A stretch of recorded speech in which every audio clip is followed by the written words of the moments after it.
नागपुर हिंसा के बाद आज पढ़ी जाएगी जुमे की नमाज। नागपुर सहित कई जिलों में सुरक्षा के पुख्ता इंतजाम। सभी संवेदनशील जगहों पर पुलिस बल के साथ रैपिड रिस्पांस फोर्स भी तैनात।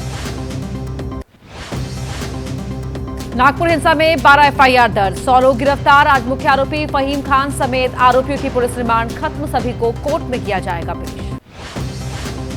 नागपुर के दंगा प्रभावित इलाकों का दौरा करेगा कांग्रेस प्रतिनिधिमंडल। महाराष्ट्र कांग्रेस अध्यक्ष हर्षवर्धन सपकाल ने बनाई समिति। 17 मार्च की रात को हुई थी हिंसा। शिवसेना उद्धव गुट ने सामना के जरिए साधा सीएम देवेंद्र फडणवीस पर निशाना। लिखा, नागपुर दंगों का ठीकरा फिल्म छावा पर फोड़ना उनके कमजोर मनोबल का संकेत।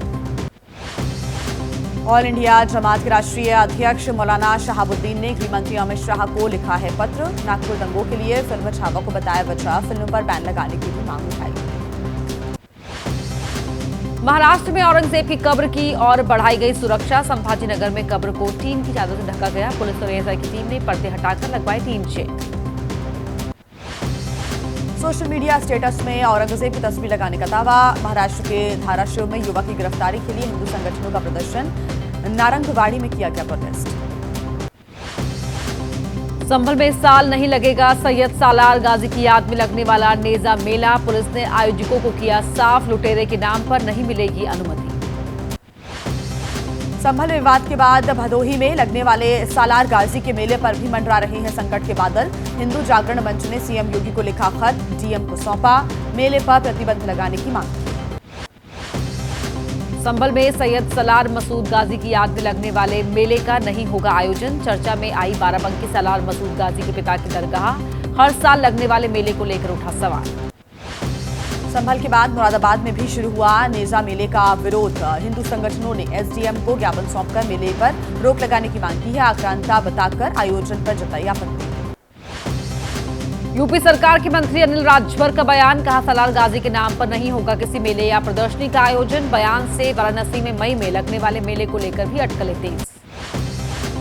सालार गाजी विवाद पर बोले मौलाना सूफियान निजामी। कहा, सूफी संत थे सैयद सालार मसूद गाजी। लाखों मुसलमानों की उनसे जुड़ी हुई है आस्था। ऐसे में सही नहीं है विवाद करना। औरंगजेब पर जारी विवाद पर बोले योग गुरु बाबा रामदेव। कहा, गुलामी की निशानियां मिटा देना है अच्छा। बोले, औरंगजेब और दूसरे क्रूर शासक नहीं हो सकते भारत के आदर्श।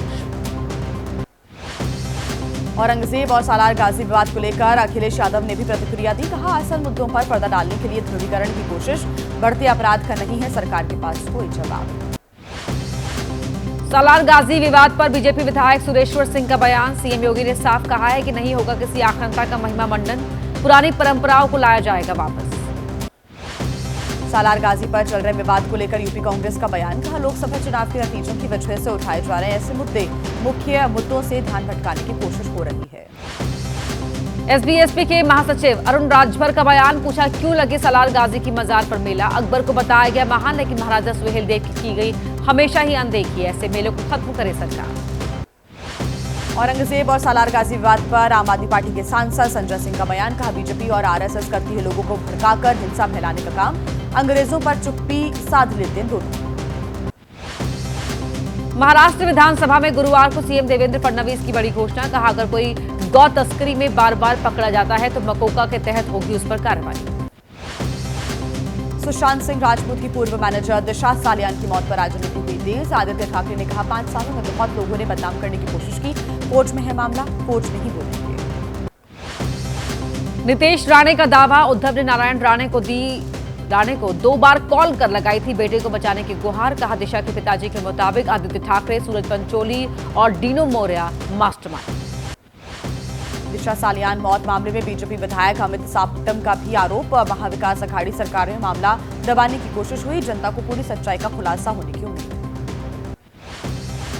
दिशा सालियान मौत मामले में उद्धव ठाकरे ने कहा, पिछले 2-3 सत्र में क्यों नहीं उठाया गया मुद्दा। अगर इतनी बुरी तरीके से होगी राजनीति तो सबको पहुंचेगी ठेस।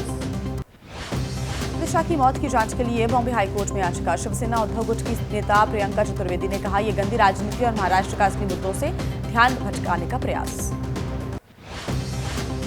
दिशा सालियान मामले को लेकर शिवसेना उद्धव गुट के नेता संजय राउत ने किया दावा। कहा, औरंगजेब का मुद्दा नहीं चला तो आदित्य ठाकरे को फंसाया जा रहा है। संजय राउत के बयान पर बोले शिवसेना शिंदे गुट के नेता मिलिंद देवड़ा। दिशा मामले में जल्द कानूनी प्रक्रिया के काम करने की उम्मीद। विपक्ष ने उठाया था औरंगजेब का मुद्दा।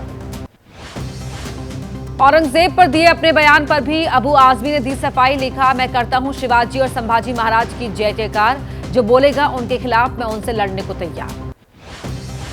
इंडियन यूनियन मुस्लिम लीग की इफ्तार पार्टी में कांग्रेस अध्यक्ष मल्लिकार्जुन खड़गे, सोनिया गांधी ने हिस्सा लिया। अखिलेश यादव, शशि थरूर समेत कई विपक्षी नेता शामिल हुए। सिलचर असम यूनिवर्सिटी ने अपने कैंपस में छात्रों को इफ्तार पार्टी की इजाजत देने से किया इनकार। धर्मनिरपेक्षता का दिया हवाला, छात्रों ने फैसले को बताया अन्याय। हनी ट्रैप मामले पर कर्नाटक सरकार के मंत्री के.एन. राजन्ना का बयान। कहा, 48 विधायकों के शिकार होने की कयास, मेरा और मेरे बेटे का नाम भी शामिल, शिकायत लिखवाने के लिए तैयार।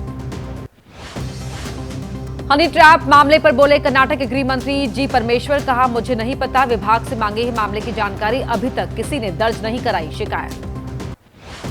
हनी ट्रैप मामले पर बोले कर्नाटक बीजेपी अध्यक्ष बी.वाई. विजेंद्र। कहा, मंत्री राजन्ना जता रहे 40 से ज्यादा नेताओं के हनी ट्रैप का शिकार होने का शक, गंभीरता से होनी चाहिए जांच। संसद के बजट सत्र के दूसरे चरण का 8वां दिन आज। राज्यसभा में गृह मंत्रालय के कामकाज पर हुई चर्चा के बाद विपक्ष के सवालों का जवाब देंगे गृह मंत्री अमित शाह। बीजेपी ने अपने लोकसभा सांसदों के लिए जारी किया है व्हिप। आज लोकसभा में पारित होगा बजट, सभी सांसदों को लोकसभा में उपस्थित रहने का दिया है निर्देश। कांग्रेस ने भी लोकसभा की कार्यवाही में शामिल होने के लिए जारी किया व्हिप। 3 लाइन के व्हिप के जरिए लोकसभा सांसदों को सदन में उपस्थित रहने का दिया निर्देश। बिहार कांग्रेस के पूर्व अध्यक्ष अखिलेश प्रसाद सिंह ने गुरुवार को राहुल गांधी से की मुलाकात। अपनी नाराजगी की अटकलों को खारिज किया। कहा, दुखी नहीं, प्रसन्न हूं मैं। यूपी 2027 विधानसभा चुनाव के लिए कांग्रेस ने जिला अध्यक्षों का किया ऐलान। सभी 75 जिलों में घोषित किए पार्टी के पदाधिकारियों के नाम। प्रयागराज में बनाए गए 3 जिला अध्यक्ष। यूपी कांग्रेस ने जिला अध्यक्षों और नगर अध्यक्षों की नियुक्ति में दी पिछड़े और दलित वर्ग को तवज्जो। 65% दलित ओबीसी वर्ग के नेताओं को मिली तरजीह। कांग्रेस की लिस्ट में प्रयागराज के बजाय किया गया इलाहाबाद नाम का इस्तेमाल। प्रयागराज में 3 में से 2 जिला अध्यक्ष मुस्लिम समुदाय से होने की वजह से भी उठे सवाल। कांग्रेस की पदयात्रा के दौरान सीतामढ़ी में घुड़सवारी करते दिखे कन्हैया कुमार। कहा, कैग रिपोर्ट से सामने आया बिहार की बदहाली का सच। 2 करोड़ से ज्यादा लोग कर चुके पलायन।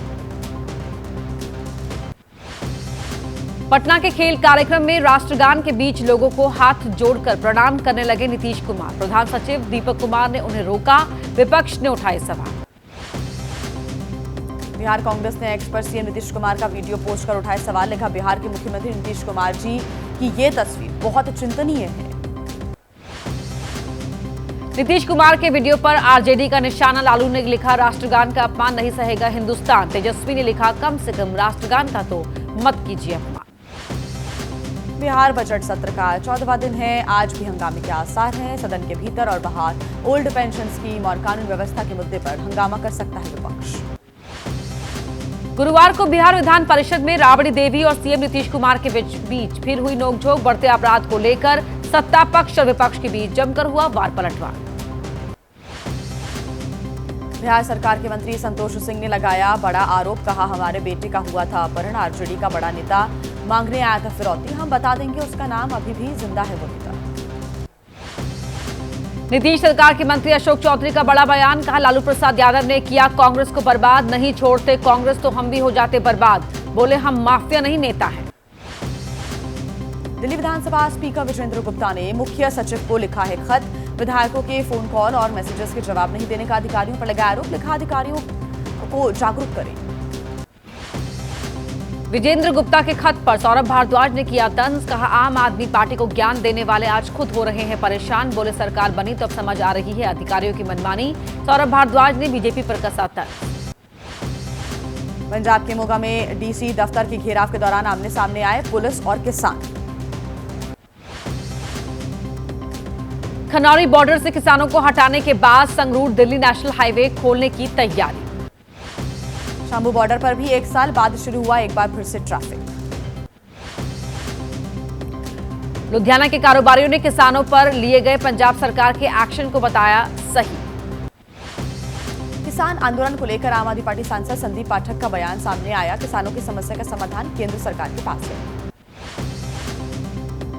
कांग्रेस प्रवक्ता सुप्रिया श्रीनाथ का बयान। कहा, पंजाब में किया जा रहा है किसान आंदोलन का दमन। केंद्रीय राज्य मंत्री भागीरथ चौधरी का बयान, कहा है कि पीएम मोदी की अगुवाई में किसानों को मिला है सम्मान। आज से शुरू होगा पंजाब का बजट सत्र। राज्यपाल गुलाब चंद कटारिया के अभिभाषण से होगी शुरुआत। पंजाब में बजट सत्र से पहले हुई भगवंत मान कैबिनेट की अहम बैठक। पंजाब कांग्रेस की सीएलपी बैठक आज। कांग्रेस विधायक सुखपाल सिंह खैरा का बयान, सीएलपी बैठक में किसानों का मुद्दा पुरजोर तरीके से उठाने की तैयारी। हिमाचल विधानसभा में बजट पर चर्चा, सीएम आज देंगे चर्चा का जवाब। केंद्रीय गृह मंत्री अमित शाह का आज से ओडिशा दौरा, 3 दिवसीय दौरे पर जाएंगे ओडिशा। आज से 23 मार्च तक बेंगलुरु में होगी संघ की प्रतिनिधि सभा की बैठक। दिल्ली में आज लोकतंत्र विजय दिवस समारोह होगा, दिल्ली की सीएम शामिल होंगी। यूपी के सीएम योगी का आज अयोध्या दौरा, राम मंदिर और हनुमानगढ़ी में करेंगे दर्शन। भ्रष्टाचार के खिलाफ सीएम योगी का एक्शन, लखनऊ के डीएम रहे अभिषेक प्रकाश रिश्वत मांगने के आरोप में सस्पेंड हुए। छत्तीसगढ़ में सुरक्षा बलों ने मार गिराए 30 नक्सली, बीजापुर में 26 और कांकेर में 4 के शव मिले। केंद्रीय गृह मंत्री अमित शाह ने कहा, आत्मसमर्पण नहीं करने वाले नक्सलियों के खिलाफ जीरो टॉलरेंस की नीति अपनाएंगे। भारत में रहने वाले अवैध बांग्लादेशी और रोहिंग्या की पहचान और वापस भेजने की याचिका। सांसद इंजीनियर राशिद की जमानत याचिका पर आज फैसला संभव है। शत्रु संपत्ति मामले में आजम खां के परिवार को बड़ी राहत। मेरठ हत्याकांड में पुलिस ने कब्जे में लिया ड्रम, करीब 10 पुलिसकर्मियों ने मिलकर सीमेंट से भरे ड्रम को निकाला बाहर। हत्या के बाद शव को ड्रम में ही रखकर भर दिया था सीमेंट। मेरठ हत्याकांड में तंत्र मंत्र के एंगल से भी जांच जारी। साहिल के पड़ोसियों के मुताबिक उन्हें लगा कमरे में करता है पढ़ाई, नहीं थी इस तरह के कार्यों की कोई भी जानकारी। मेरठ हत्याकांड के आरोपी साहिल से जुड़ा एक और खुलासा, आत्मा से बात करने की हासिल करना चाहता था सिद्धि। आरोपों के मुताबिक इसके लिए कमरे के साथ शमशान में करता था साधना। दिल्ली में फर्जी इमिग्रेशन अधिकारी गिरफ्तार। पश्चिमी दिल्ली के डीसीपी के मुताबिक ब्लैकमेलिंग, जबरन वसूली के कई मामलों में शामिल है आरोपी शख्स। यूपी में फिरोजाबाद में पुरानी इमारत गिरने से मचा हड़कंप, बाल बाल बचे लोग। आसपास के बिल्डिंग में भी कोई बड़ा नुकसान नहीं हुआ है। अट्टावाला मोहल्ले की घटना है। झांसी में एटीएम बूथ में भीषण आग से मचा हड़कंप। आसपास की दुकानों में आग फैलने का खतरा देखकर पहुंचे लोग। कड़ी मशक्कत के बाद दमकल की 2 गाड़ियों ने पाया काबू। जम्मू कश्मीर के डोडा इलाके में आग से दुकानें तबाह हो गई। शॉर्ट सर्किट से लगी आग से मलानी गांव में हुआ नुकसान। फायर ब्रिगेड की कई गाड़ियों ने आग पर काबू पाया। जम्मू कश्मीर के अनंतनाग में सेना की मदद से चला बड़ा हादसा। कड़ीपुर इलाके में आग से 3 घर जलकर खाक। तेजी से फैल रही आग से कई घरों पर मंडरा रहा था खतरा। आईपीएल 2025 का कल से आगाज। चैंपियन कोलकाता नाइट राइडर्स और रॉयल चैलेंजर्स बेंगलुरु के बीच होगा मैच। कोलकाता के ईडन गार्डन में शाम 7:30 बजे से मैच होगा शुरू। आईपीएल 2025 के लिए नए नियमों की मंजूरी। मुंबई में आईपीएल टीम के कप्तानों की बैठक में फैसला। हर मैच की दूसरी पारी के 11वें ओवर के बाद ली जाएगी दूसरी गेंद।